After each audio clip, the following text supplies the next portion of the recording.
Hi friends, welcome to the Susman Channel. Quickly இன்றைக்கு முக்கிய செய்திகளை பார்ப்போம். அதுக்கு முன்னாடி என்னோட சேனல் லைக் பண்ணுங்க, சப்ஸ்கிரைப் பண்ணுங்க, ஷேர் பண்ணுங்க, மேலும் பெல் பட்டனை பிரஸ் பண்ணுங்க.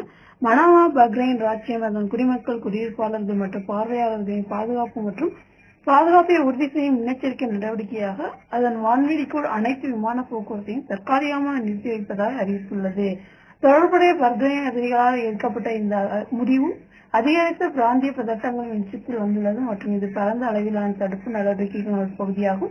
பிராந்திய மற்றும் சர்வதேச கூட்டாளர்களுடன் ஒருங்கிணைந்து முன்னேற்றங்களை உன்னிப்பாக கண்காணித்து வருவதாகவும் அதிகாரப்பூர்வ சேனல்கள் மூலம் சரியான நேரத்தில் புதுப்பிப்புகளை வழங்கவும் அதிகாரிகள் உறுதிப்படுத்தினார். அரசாங்கம் பொது பாதுகாப்புக்கான தனது உறுதிப்பாட்டை மீண்டும் உறுதிப்படுத்தியுள்ளது. இந்த நிச்சயமற்ற காலகட்டத்தில் தேசிய பாதுகாப்பை பாதுகாக்க தேவையான அனைத்து நடவடிக்கைகளையும் தொடர்ந்து எடுக்கும் என்று வலியுறுத்தியது. கத்தார் அல்-உதை விமானப்படை தளத்தில் நிலை கொண்டிருந்த அமெரிக்க படைகளை தாக்கியதாக ஈரான் திங்கட்கிழமை இரவு கூறியது. இந்த அறிவிப்பு அரசு தொலைக்காட்சிகளில் தற்காப்பு இசை ஒழித்தபோது வெளியிட்டப்பட்டது. திரையில் ஒரு தலைப்பு அமெரிக்காவின் ஆக்கிரமிப்புக்கு ஈரானிய ஆயுதப்படைகளின் வலிமையான மற்றும் வெற்றிகரமான பதில் என்று கூறியது. ஈரானிய அச்சுறுத்தல்களுக்கு மத்தியில் முன்னெச்சரிக்கையாக கத்தார் தனது வான்வெளியை மூடிய சிறிது நேரத்திலேயே இந்த தாக்குதல் நடந்தது. அமெரிக்க படைகள் அதன் அணுஆயுத தளங்களை தாக்கிய பின்னர் பழிவாங்கும் ஈரானிய அச்சுறுத்தல்கள் காரணமாக அதன் வான்வெளி மூடப்பட்ட சிறிது நேரத்திலேயே அமெரிக்காவின் முக்கிய விமானத்தளம் அமைந்துள்ள கத்தாரில் திங்கட்கிழமை இரவு வெடிப்புகள் அதிகரித்தன. நாட்டின் மீது வானத்தில் ஏவுகணைகள் போல் தோன்றியதை கண்டதாக சாட்சிகள் தெரிவித்தன. கத்தார் அதிகாரிகளிடமிருந்து தாக்குதல் குறித்து உடனடி ஒப்புதல் எதுவும் இல்லை. ஈரான் உடனடியாக தாக்குதலை ஒப்புக்கொள்ளவில்லை.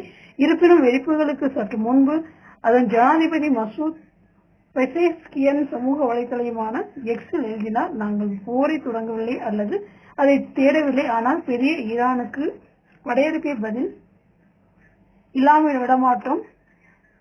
ஞாயிற்றுக்கிழமை அதிகாரிகள் 3 ஈரானிய அணுசக்தி தளங்கள் மீது குண்டுவீச்சு நடத்தியதற்காக அமெரிக்காவுக்கு பதிலடி கொடுப்பதற்காக ஈரான் அச்சுறுத்தியதால் கத்தார் தனது வான்வெளியை மூடியது. முன்னதாக இஸ்ரேல் ஈரானுக்கு எதிரான தனது போரை விரிவுபடுத்தி நாட்டின் போராடும் ராஜ்யத்துடன் தொடர்புடைய இலக்குகளையும் உள்ளடக்கியது. அரசியல் ஆர்வலர்களை அடைத்து வைப்பதற்காக பெயர் பெற்ற தெஹ்ரான் சிறைச்சாலையில் வாயிலை தாக்கியது மற்றும் சமீபத்திய போராட்டங்களை அடக்கிய ராணுவ படையின் தலைமையகத்தை தாக்கியது. கடந்த காலங்களில் அமெரிக்க ராணுவத்தின் மத்திய கட்டளையில் முன்னேக்கிய தலைமையகத்தை நடத்தும் அல்-உதை விமான தளத்தில் அமெரிக்க படைகளை ஈரான் அச்சுறுத்தியுள்ளது.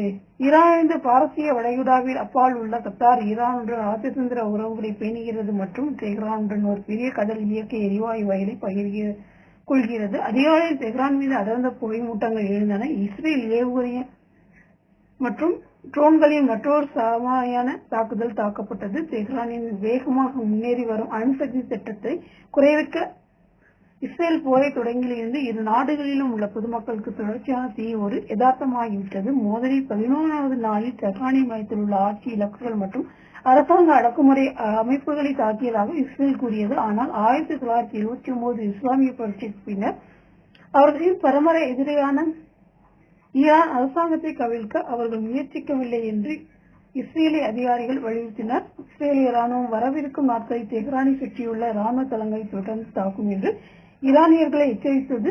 ஏனெனில் அதன் கவனம் குறியீட்டு இலக்குகளில் மாறியுள்ளது. இணைய முடக்கம் நாட்டை முடக்கியுள்ளதால் ஈரானியர்கள் வெளி உலகத்தை அணுக போராடி வரும் நிலையில் ராணுவம் மூலம் சமூக தளமான எக்ஸில் இந்த எச்சரிக்கை வெளியிட்டுள்ளது. 3 ஈரானிய அணுசக்தி தளங்கள் மீது முன்னோடி இல்லாத வகையில் திருட்டுத்தனமாக குண்டு வீசி அமெரிக்காவை போரில் ஈடுபடுத்திய ஒரு நாள் முன்பு ஜனாதிபதி டொனால்டு டிரம்ப் இந்த சாத்தியத்தை வெளிப்படையாக எழுப்பிய சில மணி நேரங்களுக்கு பிறகு சமீபத்திய தாக்குதல்கள் வெளிப்பட்டன. தற்போது ஈரானிய ஆட்சி ஈரானை மீண்டும் பெரியதாக மாற்ற முடியாவிட்டால் ஏன் ஆட்சி மாற்றம் ஏற்படக்கூடாது என்று அவர் தனது ட்ரூத் சோசியல் வலைதளத்தில் கேட்டார். வெள்ளை மாளிகையின் பத்திரிகை செயலாளர் கரோலின் லீவிட் பின்னர் ட்ரம்பை வெறுமனே ஒரு கேள்வியை எழுப்புகிறார் என்று விவரித்தார். இருப்பினும் ஈரானிய அரசாங்கத்தை கவிழ்ப்பதற்கான ஆலோசனைகள் தெஹ்ரானிடமிருந்து புதிய கோபத்தை ஈர்த்தன. இது இந்த நேரத்தில் பேச்சுவார்த்தை நடத்தப் போவதில்லை என்றும் வலியுறுத்துகிறது. மற்றும் காசா பகுதியில் இஸ்ரேல் ஹமாஸ் போரால் ஏற்கனவே எரியூட்டப்பட்ட மத்திய கிழக்கில் அமெரிக்க துருப்புகள் அல்லது நலன்களுக்கு எதிராக நேரடியாக பதிலடி கொடுக்க அச்சுறுத்துகிறது. தெஹ்ரான் தாக்குதலில் இஸ்ரேலின் எவின் சிறைச்சாலையில் ஒரு கதவை வெடித்தது. ஈரானிய அரசு தொலைக்காட்சி இரட்டை குடியுரிமை பெற்றவர்கள் மற்றும் மேற்கத்திய நாடுகளான பேச்சுவார்த்தைகள் ஈரானால் பெரும்பாலும் பேரம் பேசும் பொருட்களாக பயன்படுத்தப்படும் இந்த நிலையத்தில் நடந்த தாக்குதலில் கருப்பு மற்றும் வெள்ளை கண்காணிப்பு காட்சிகளை பகிர்ந்து கொண்டது. துணை ராணுவம் அனைத்து தலைவர்கள் புரட்சிகர காவல்படையால் நடத்தப்படும் அரசியல் கைதிகளுக்கான சிறப்பு பிரிவினையும் எவின் கொண்டுள்ளது. இது உச்ச தலைவர் அயத்துல்லா அலி காமினி அவர்கள் மட்டுமே பதிலளிக்கிறது. இந்த வசதி அமெரிக்கா மற்றும் ஐரோப்பிய ஒன்றிய தடைகளின் இலக்காகும். இஸ்ரேலிய தாக்குதல்களை தொடர்ந்து தெஹ்ரானுக்கு வெளியே மின்வெட்டு ஏற்பட்டதாக அரை அதிகார தஸ்னீம் செய்தி நிறுவனம் தெரிவித்துள்ளது. ஈரானிய அரசு தொலைக்காட்சியும் எவினுக்கும் சுடப்பட்டதாக விவாதிக்கப்பட்ட காட்சிகளை ஒளிபரப்பியது. சிறைச்சாலைக்குள் கட்டுப்பாட்டில் இருந்த கைதிகள். இருப்பினும் வாஷிங்டனை தளமாக கொண்ட ஈரானில் உள்ள அப்துர் ரஹ்மான் போர்மண்ட் மனித உரிமைகள் மையம் அங்குள்ள கைதிகளின் நிலை குறித்து கவலை தெரிவித்துள்ளது. தற்போதைய கைதிகளின் பல குடும்பங்கள் சிறைக்குள் வைக்கப்பட்டுள்ள தங்கள் அன்புக்குரியவர்களின் பாதுகாப்பு மற்றும் நிலை குறித்து ஆழ்ந்த கவலையை வெளிப்படுத்தியுள்ளன என்று அது கூறியது.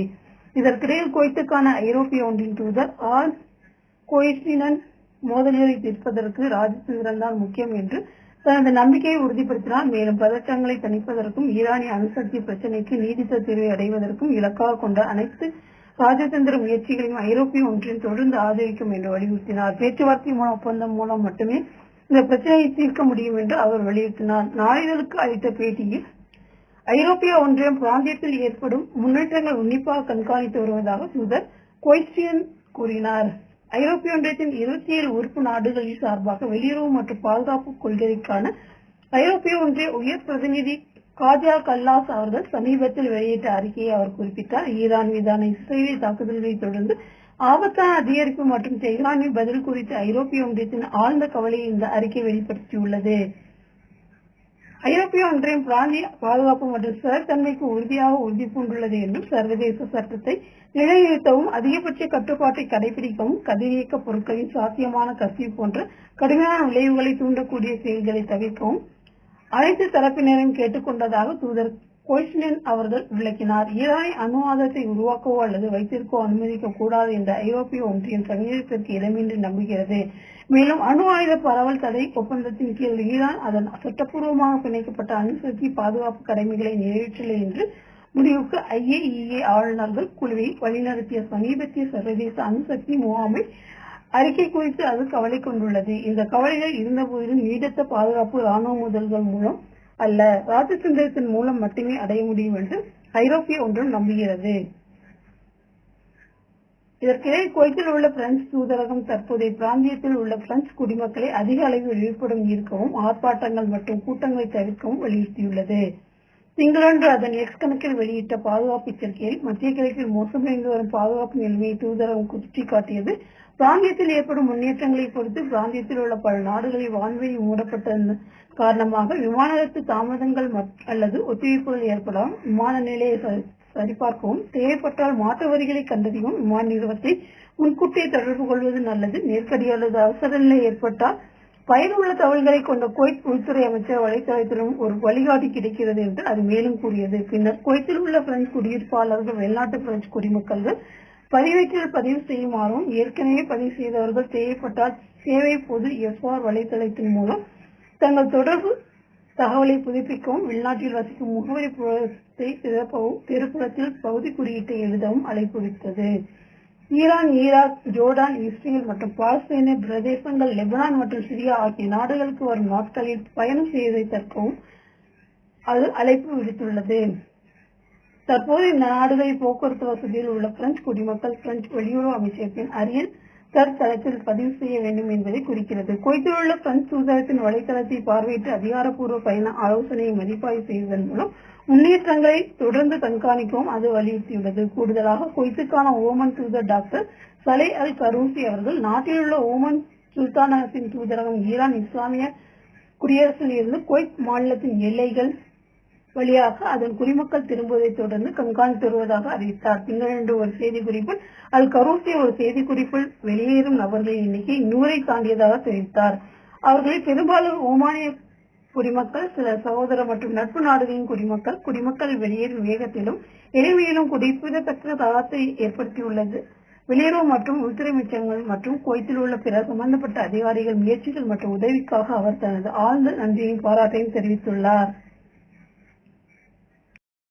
போர்த்துகீசிய நட்சத்திரம் கிறிஸ்டியானோ ரொனால்டோ அவர்களின் ஒப்பந்தத்தை கூடுதல் சீசனுக்கு நீட்டிக்க அல் நாசர் கிளப் இறுதி ஒப்பந்தத்தை எட்டியுள்ளதாக சவுதி ஊடக அறிக்கையில் உறுதிப்படுத்தியுள்ளனர். சவுதி செய்தித்தாள் அல் ரியாத்தில் கூற்றுப்படி ரொனால்டோவுக்கு அல் நாசர் நிறுவனத்திற்கு இடையிலான பரஸ்பர ஒப்பந்தத்தை தொடர்ந்து புதுப்பித்தலுக்கான வழக்கமான நடைமுறைகள் விரைவில் நிறைவடையும் என்று எதிர்பார்க்கப்படுகிறது. இந்த நீட்டிப்பு ஜனவரி 2023 தொடங்கி அவரது தற்போதைய ஒப்பந்தத்திற்கு பிறகு புகழ்பெற்ற ஸ்டிக்கரை கிளப்புடன் வைத்திருக்கும். புதுப்பித்தல் பேச்சுவார்த்தைகள் ரொனால்டோவின் ஒப்பந்தத்தில் மேலும் ஒரு வருடத்தை சேர்க்கும். அதை தாண்டி அவரது எதிர்காலம், குறிப்பாக 2026 ஃபிஃபா உலக கோப்பைக்கு பிறகு அவரது விளையாட்டு லட்சியங்கள் மற்றும் உடல்நிலையின் அடிப்படையில் மதிப்பீடு செய்யப்படும் என்று வட்டாரங்கள் குறிப்பிடுகின்றன. 4 மாதங்களுக்கு முன்பு அல் ரியாதியா, அல் நாசர் மற்றும் ரொனால்டோ அவர்களின் பிரதிநிதிகள் இருவரும் ஒரு வருட நீட்டிப்புக்கு கொள்கையில் ஒப்புக்கொண்டதாகவும் புதிய ஒப்பந்தம் முடிவுக்கு வந்தவுடன் மேலும் விவாதங்கள் நடத்தப்படும் என்றும் தெரிவித்திருந்தார். இலவச பரிமாற்றத்தில் அல் நாசரில் இணைந்த ரொனால்டோ 2023 ஆண்டு அரபு கிளப்புகளுக்கான கிங் சல்மான் கோப்பை பட்டத்திற்கு அவர்களை வழிநடத்தி கிளப்பில் ஏற்கனவே ஒரு தாக்கத்தை ஏற்படுத்தியுள்ளார். சவுதி புரோ லீக்கின் சர்வதேச வளர்ச்சியில் அவர் ஒரு மைய நபராகவும் மாறிவிட்டார். புதிய ஒப்பந்தத்தின் நிதி விதிமுறைகள் அதிகாரப்பூர்வ வெளியிடவில்லை என்றாலும் இது அவரது தற்போதைய ஒப்பந்தத்தை பிரதிபலிக்கும் என்று வட்டாரங்கள் தெரிவிக்கின்றன. இது ஆண்டுக்கு $200 மில்லியன் மதிப்புள்ளதாக கூறப்படுகிறது. இது அவரை உலக அளவில் அதிக சம்பாதம் வாங்கும் விளையாட்டு வீரர்களில் ஒருவராக வைக்கிறது. குவைத்தில் தொடர்ந்து தூசி நிறைந்த காற்று வீசும் என்றும் வியாழக்கிழமை மாலைக்குள் வானிலை நிலைமைகள் படிப்படியாக முன்னேற்றம் ஏற்படும் என்றும் வானிலை ஆய்வுத்துறை இயக்குநர் தரர் அல் அலி அவர்கள் திங்களன்று அறிவித்தார்.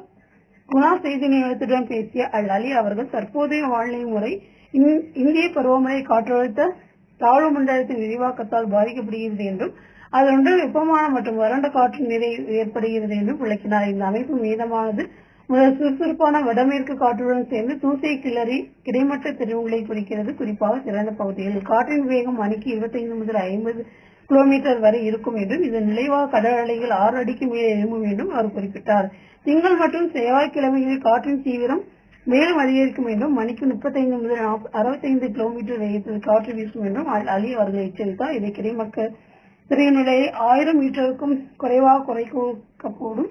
மேலும் சில வெளிப்படும் பகுதிகளில் திரைநிலை கிட்டத்தட்ட 0 குறையக்கூடும். பகலில் ஒட்டுமொத்த வானிலை வெப்பமாகவும் தூசி நிறைந்ததாகவும் இருக்கும் என்றும் இரவில் வெப்பமாக இருக்கும் என்றும் அவர் கூறினார். மாலை தூசி அலைவுகள் படிய தொடங்கும் என்றும் எதிர்பார்க்கப்படுகிறது. பகலில் அதிகபட்ச வெப்பநிலை 44 முதல் 46 டிகிரி செல்சியஸ் வரை இருக்கும். இரவு நேரங்களில் குறைந்தபட்ச வெப்பநிலை 30 முதல் 33 டிகிரி செல்சியஸ் வரை இருக்கும் என்று கணிக்கப்பட்டுள்ளது. வியாழக்கிழமை மாலை முதல் காற்று ஓரளவுக்கு அமைதியடையும் மற்றும் வானிலையில் படிப்படியாக முன்னேற்றம் ஏற்படும் என்று எதிர்பார்க்கப்படுகிறது என்று அல் அலி அவர்கள் முடித்தார். ஞாயிற்றுக்கிழமை சவுதி பட்டத்து இளவரசர் முகமது பின் சல்மான் அல் சவுத் அவர்களிடமிருந்து மாண்புமிகு அமீர் ஷேக் மிசால் அல் அஹ்மத் அல் ஜாஃபர் அல் சபா அவர்களுக்கு ஒரு தொலைபேசி அழைப்பு வந்தது. தொலைபேசி அழைப்பின் போது இரு நாடுகளுக்கும் இடையிலான உறுதியான உறவுகள் மற்றும் மத்திய கிழக்கின் சமீபத்திய முன்னேற்றங்கள் குறித்து அவர்கள் பேசினர். குறிப்பாக ஈரானுக்கும் இஸ்ரேலிய நிறுவனத்திற்கும் இடையிலான தற்போதைய மோதல். அதே நாளில் ஐக்கிய அரபு எமிரேட்ஸ் தலைவர் ஷேக் முகமது பின் சயீத் அல் நஹ்யா அவர்களிடமிருந்து மாண்புமிகு அமீர் ஒரு தொலைபேசி அழைப்பை பெற்றார். இந்நாடுகளுக்கு இடையிலான சகோதர உறவுகளை இருதரப்பினர் மதிப்பாய்வு செய்தனர். மேலும் மத்திய கிழக்கின் சமீபத்திய முன்னேற்றங்கள், ஈரான் மற்றும் இஸ்ரேலுக்கு இடையிலான மோதல் மற்றும் பிராந்திய மற்றும் சர்வதேச முன்னேற்றங்கள் குறித்து விவாதித்தனர். மறுபுறம் ஞாயிற்றுக்கிழமை சீப் அரண்மனையில் நடைபெற்ற உச்ச பாதுகாப்பு கவுன்சிலின் கூட்டத்திற்கு பிரதமரும் உச்ச பாதுகாப்பு கவுன்சிலின் தலைவருமான ஷேக் அஹ்மத் அப்துல்லா அல் அஹ்மத் அல் சபா அவர்களின் தலைமை தாங்கினார். இதன்போது அவர்கள் சமீபத்திய பிராந்திய முன்னேற்றங்களை கையாண்டனர். விரைவான நடவடிக்கையை உறுதி செய்வதற்கும் அவர்களின் தயார் நிலையை மேம்படுத்துவதற்கும் அதிகாரிகள் ஒருங்கிணைப்பை கவுன்சில் உறுப்பினர்கள் பின்பற்றினர். பிராந்திய முன்னேற்றங்களை பின்தொடர கவுன்சிலின் அமர்வில் இருக்க முடிவு செய்தது. இதற்கிடையில் உள்நாடுகளில் உள்ள தனது குடிமக்களின் பாதுகாப்பையும் அவர்கள் பாதுகாப்பாக தாய்நாட்டிற்கு திரும்புவதை உறுதி செய்வதற்கான குவைத் அரசின் உறுதிப்பாட்டின் ஒரு பகுதியாக ஈரானில் இருந்து குவைத் குடிமக்களை வெளியேற்றுவதற்காக 2வது தொகுதி விமானங்கள் ஞாயிற்றுக்கிழமை வழிந்தடைந்தன. வெளியுறவு அமைச்சகம் துர்க்மெனிஸ்தான் குடியரசு மூலம் இந்த வெளியேற்று திட்டத்தை சம்பந்தப்பட்ட அதிகாரிகளுடன் ஒருங்கிணைத்து செயல்படுத்தி வருகிறது. அரசியல் தலைமையின் உத்தரவுகள் மற்றும் வெளிநாடுகளில் உள்ள குடிமக்களின் பாதுகாப்பையும் அவர்கள் பாதுகாப்பான நாட்டில் திரும்புவதையும் உறுதி செய்வதற்கான தற்போதைய உறுதிப்பாட்டின்படி வெளியேற்றுக்கும் கட்டங்களை முடிக்கவும் வெளியேற்றப்பட்டவர்கள் தேவையான அனைத்து வசதிகளும் வழங்க சம்பந்தப்பட்ட அதிகாரிகள் 24 மணி நேரமும் உழைத்து வருகின்றனர். கூடுதலாக குவைத் ஈரானின் சமீபத்திய முன்னேற்றங்கள், குறிப்பாக ஈரானிய அணுசக்தி நிலையங்களை குறிவைப்பது குறித்து தனது ஆழ்ந்த கவலையை வெளிப்படுத்தியது. ஜூன் 13, 2025 அன்று வெளியிடப்பட்ட அறிக்கையில் கோடிட்டு காட்டப்பட்ட குவைத்தின் நிலைப்பாட்டை வெளியுறவு அமைச்சகம் மீண்டும் உறுதிப்படுத்தியது. ஈரானிய நிலைமைக்கு எதிரான ஆக்கிரமிப்பு மற்றும் சர்வதேச சட்டங்கள் மற்றும் மரபுகளை மீறுவதை கண்டித்தது.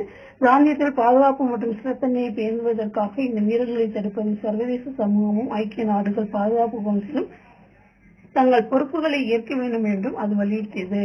அனைத்து வகையான தீவிரப்படுத்துதல் மற்றும் அனைத்து ராணுவ நடவடிக்கையும் உடனடியாக நிறுத்தவும், பேச்சுவார்த்தையை மேற்கொள்ளவும், பிராந்திய பாதுகாப்பு மற்றும் ஸ்திரத்தன்மையை உறுதி செய்யக்கூடிய அரசியல் தீர்வுகளை கண்டறிவதை நோக்கமாக கொண்ட முயற்சிகளை தீவிரப்படுத்தவும் அமைச்சகம் அழைப்பு விடுத்தது. குவைத் தேசிய காவல்படை ஞாயிற்றுக்கிழமை நாடு முழுவதும் காற்று மற்றும் நீர் கதிர்வீச்சு அளவுகள் நிலையதாக இருப்பதாக அறிவித்தது. இது நிலைமை சாதாரணமானது என்பதை உறுதிப்படுத்தியது. ஷேக் சலாம் அல் அலி அல் சபா அவர்கள் வேதியியல் பாதுகாப்பு மற்றும் கதிர்வீச்சு கண்காணிப்பு மையம் நாட்டின் பல்வேறு பகுதிகளில் நிறுவப்பட்ட அதன் கண்காணிப்பு நெட்வொர்க்குகள் மூலம் துல்லியமான மற்றும் தொடர்ச்சியான கதிர்வீச்சு நிலை அளவீடுகளை மேற்கொள்வதாக KMGயில் உள்ள ஒழுக்க வழிகாட்டுதல் இயக்குநரகம் ஒரு செய்திக்குறிப்பில் தெரிவித்துள்ளது. முன்னதாக ஈரானில் உள்ள அணுசக்தி நிலையங்கள் மீது அமெரிக்கா ராணுவ தாக்குதல்களை நடத்தியது. ஜனாதிபதி டொனால்டு டிரம்ப் இந்த நடவடிக்கையை வெற்றிகரமாக கருதினார். குவைத் ராணுவத்தின் துணை தலைமை தளபதி ஏர் வைஸ் மார்ஷல் ஷேக் சபா ஜாஃபர் அல் அஹ்மத் அல் சபா அவர்கள் ஞாயிற்றுக்கிழமை அமெரிக்க காவல்படைக்கு கள விஜயம் மேற்கொண்டார். ராணுவத்தின் தயார்நிலை அளவை நேரில் ஆய்வு செய்யவும், போர்த்திறனை உறுதி செய்யவும், மாநில பாதுகாப்பை வலுப்படுத்தவும் மேஜர் ஜெனரல் படேல் அல் சஹ்னூல் அவர்கள் மற்றும் அமெரிக்க காவல்படை தளபதி மேஜர் ஜெனரல் அடல் அல் கந்தாரி அவர்கள் ஆகியோர் இந்த விஜயத்தின் போது ஷேக் சபா ஜாஃபர் அல் அஹ்மத் அல் சபா அவர்களை வரவேற்றார். அமெரிக்க காவல்படை பிரபுகளின் தயார்நிலை நிலைகள் மற்றும் கடமைகள் குறித்து அவருக்கு விளக்கப்பட்டது. மேலும் சமீபத்திய பாதுகாப்பு மற்றும் தடுப்பு நடவடிக்கையை ஆராய பல தளங்களுக்கு அழைத்து செல்லப்பட்டார். அமெரிக்க காவல்படை வீரர்கள் தங்கள் கடமைகளை செய்து உழக்கும் மற்றும் முயற்சிகளை அவர் பாராட்டினார். மேலும் சனிக்கிழமை முதல் அப்துல் எல்லைக்குள் 39,000 மீட்டர் மேற்பட்டவர் வளர்ந்துள்ளனர். பிராந்திய முன்னேற்றங்கள் காரணமாக ஈரானில் சிக்கி தவிக்கும் பயணிகளை எளிதாக கண்டு செல்ல முதல் துணை பிரதமரும் உள்துறை அமைச்சருமான ஷேக் ஃபகத் யூசுப் அல் சபா அவர்களின் உத்தரவின் பேரில் குவைத் வழியாக தங்கள் நாடுகளுக்கு நுழைவதையும் புறப்படுவதையும் எளிதாக்கியுள்ளனர்.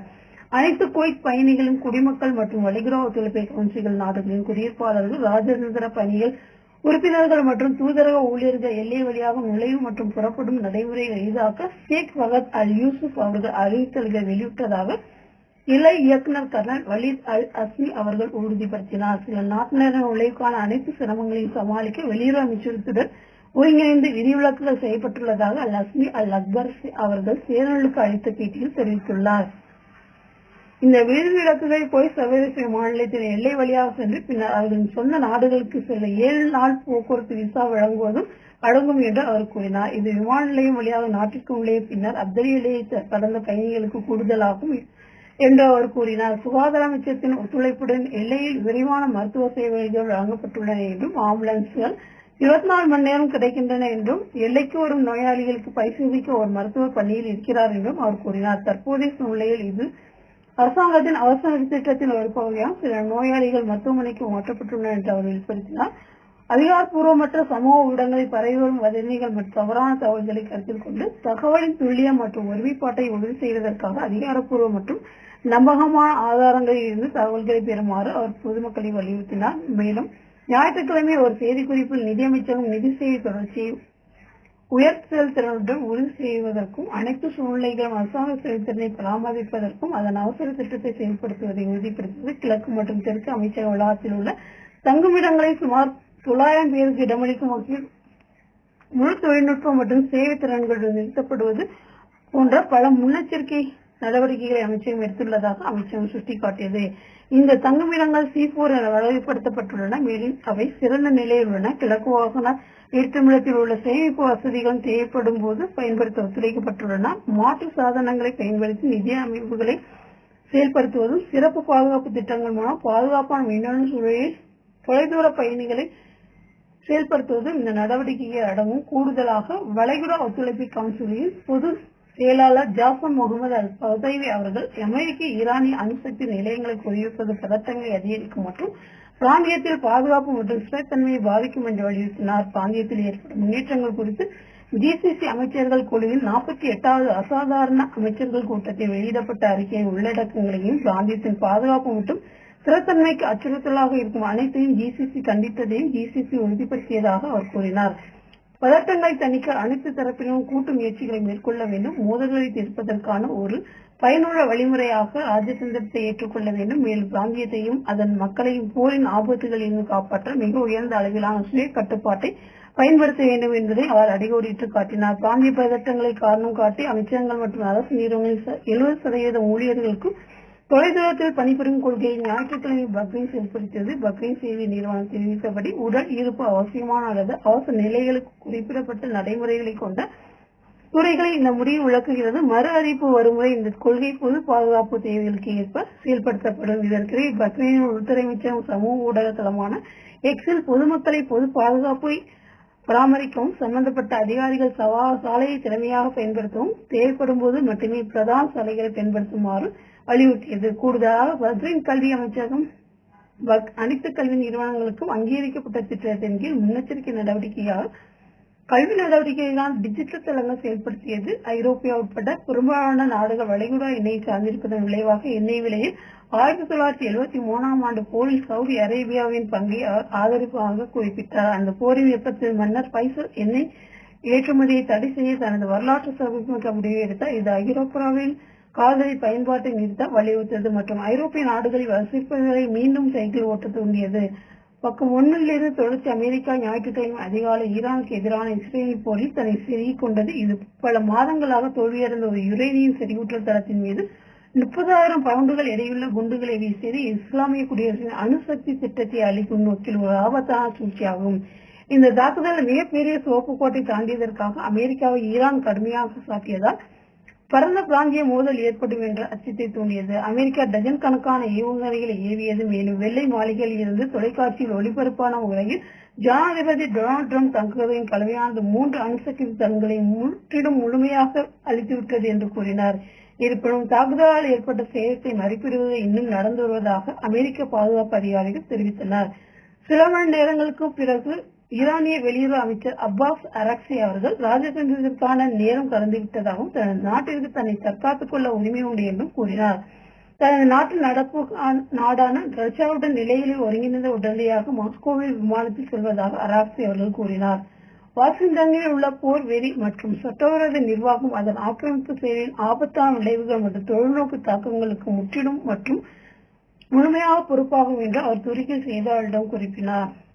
தாக்குதலுக்கு பிறகு ஒரு உயர்மட்ட ஈரானிய அதிகாரியின் முதல் கருத்துக்களில் அணுசக்தி நிலையங்களை தாக்குதல் மூலம் அவர்கள் மிகப்பெரிய சிவப்பு கோட்டை கடந்தனர். போட்டோ மற்றும் நாடன்ஸ் செறிவூட்டல் நிலையங்கள் மற்றும் அதன் இஸ்பஹான் அணுசக்தி தளத்தின் மீது தாக்குதல் நடந்த ஈரான் அணுசக்தி அமைச்சகம் உறுதிப்படுத்தியது. ஆனால் அதன் அணுசக்தி திட்டம் நிறுத்தப்படாது என்று அவர் வலியுறுத்தியது. தாக்குதல்களை தொடர்ந்து 3 இடங்களை சுற்றி கதிரியக்க மாசுபாட்டின் உடனடி அறிவிப்புகள் எதுவும் இல்லை என்று ஈரானும் ஐநா அணுசக்தி கண்காணிப்பு குழுவும் தெரிவித்தனர். உலகெங்கிலும் உள்ள நாடுகள் ராஜதந்திரத்திற்கு அழைப்பு விடுக்கின்றன. மேலும் தீவிரமடையக்கூடாது.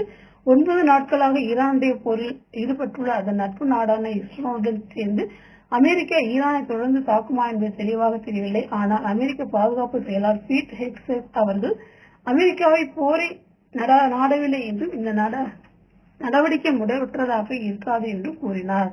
இருப்பினும் தெஹ்ரான் அமெரிக்க படைகளுக்கு எதிராக பதிலடி கொடுக்காததால் கூடுதல் தாக்குதல் இருக்கும் என்று ட்ரம்ப் முன்னர் எச்சரித்தார். அமைதி ஏற்படும் அல்லது ஈரானுக்கு சோகம் ஏற்படும் என்று காங்கிரசின் அங்கீகாரம் இல்லாமல் செயல்பட்டு ட்ரம்ப் கூறினார். இந்த தாக்குதலின் மூலம் அமெரிக்கா பல தசாப்தங்களாக தவிர்த்த முயற்சிகளை ஒரு போரில் தன்னை இணைத்துக் கொண்டுள்ளது.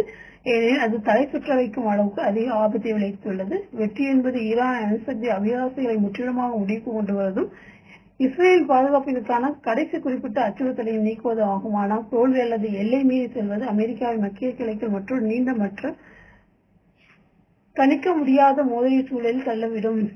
இஸ்ரேலிய பிரதமர் பெஞ்சமின் நெத்தன்யாஹுவை பொறுத்தவரை இது இஸ்ரேலின் முக்கிய பிராந்திய போட்டியாளரையும் அதன் சர்ச்சைக்குரிய அணுசக்தி திட்டத்தையும் அமெரிக்கா தாக்க வேண்டும் என்ற பல தசாப்த காலம் பிரச்சாரத்தின் உச்சகட்டமாகும். ஈரான் உச்ச தலைவரான 86 வயதான ஆயத்துல்லா அலி காமேனி அவர்களை பொறுத்தவரை இஸ்லாமிய குடியரசை ஒரு பிராந்திய சக்தியாகவும் மேற்கு நாடுகளுக்கு எடையாகவும் மாற்றுவதற்கான இதே போன்ற லட்சிய பிராந்தியத்தின் முடிவை குறிக்கலாம். குவைத்தில் இன்றைய சில முக்கிய செய்திகளை பார்த்தோம். உங்கள் அனைவரின் நல்லாதவருடன் இனிய பயணித்து தொடரும். அடுத்த தகவலை சந்திப்போம் என கூறி விடைபெறுவது உங்கள் ரசூல் அன்சார். நன்றி, வணக்கம்.